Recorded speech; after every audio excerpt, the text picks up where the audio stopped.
Hi friends, நாம் இப்போ என்ன பார்க்க போகிறோம்னா புளி சேர்த்து அரைக்கீரை கடையில் எப்படி பண்ணலான்னு வாங்க வீடியோக்குள்ளே போகலாம். இதே மாதிரி வீடியோ பார்க்க இந்த சேனலை சப்ஸ்கிரைப் பண்ணிவிட்டு பாருங்கள்.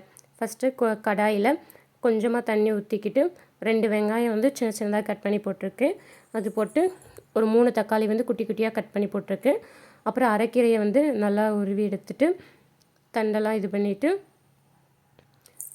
நல்லா வாஷ் பண்ணிவிட்டு அதில் கொஞ்சமாக நல்லா சேர்த்துட்டு இந்த கீரை வெங்காயம் தக்காளி நல்லா வேகிற வரைக்கும் அவிகிற வரைக்கும் விட்டுட்டு நல்லா இது பண்ணி விட்டுக்கணும். ஃபுல்லாக தண்ணி கீரை வந்து முங்குற அளவு ஃபுல்லாக தண்ணி ஊற்றிக்கணும். அப்புறம் ஒரு 3 வந்து பச்சை மிளகாய் போட்டுக்கிடுவேன். ஃபுல்லாக அது வேகிற வரைக்கும் விட்டுட்டு நல்லா வெந்ததுக்கப்புறமா எல்லாமே நல்லா வெந்ததுக்கப்புறமா லைட்டாக புளி வந்து சேர்த்துக்கணும். ஃபுல்லாக கீரையில் தண்ணி படுற மாதிரி ஃபுல்லாக இது பண்ணி விட்டுக்கோங்க.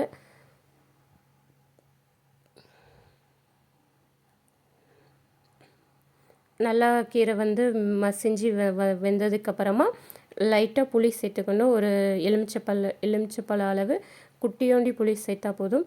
சின்னதாக போட்டுட்டு அதுவும் நல்லா இதானதுக்கப்புறமா நம்ம வந்து தண்ணி எல்லாம் நல்லா வற்றினதுக்கப்புறமா மிக்சியில் அரைக்கணும்னா அரைக்கலாம், இல்லைனா கடைஞ்சிக்கலாம். அந்த மாதிரி வந்த பதத்துக்கு வந்ததுக்கப்புறம் மிக்சியில் அரைக்கணும்னா அரைச்சிக்கலாம், இல்லைனா நல்லா கடையணும்னா கடைஞ்சிக்கிட்டு அதுக்கப்புறம் இதுக்கு வந்து தாளிப்பு கொடுக்கணும். மிக்சியில் அரைக்கணும்னா நல்லா ஆற வச்சுட்டு அரைச்சிக்கோங்க. அதுக்கப்புறம் கடாயில் லைட்டாக 2 டீஸ்பூன் எண்ணெய் ஊற்றிக்கிட்டு 1 ஸ்பூன் வந்து கடுகு போட்டுக்கணும். கடுகு நல்லா பொரிஞ்சதுக்கப்புறமா ஒரு வெங்காயம் வந்து குட்டி குட்டியாக கட் பண்ணி எடுத்துருக்கேன். அதை போட்டு அதை ஃபுல்லாக நல்லா வதக்கிக்கணும். நல்லா வதக்கிக்கிட்டு நம்ம வந்து கீரை இது பண்ணோம்ல அந்த இதை இதோடு மிக்ஸ் பண்ணிக்கணும். மிக்ஸ் பண்ணோம்னா புளி சேர்த்து கீரை கடையில் ரெடி. வாங்க சாப்பிட்லாம்.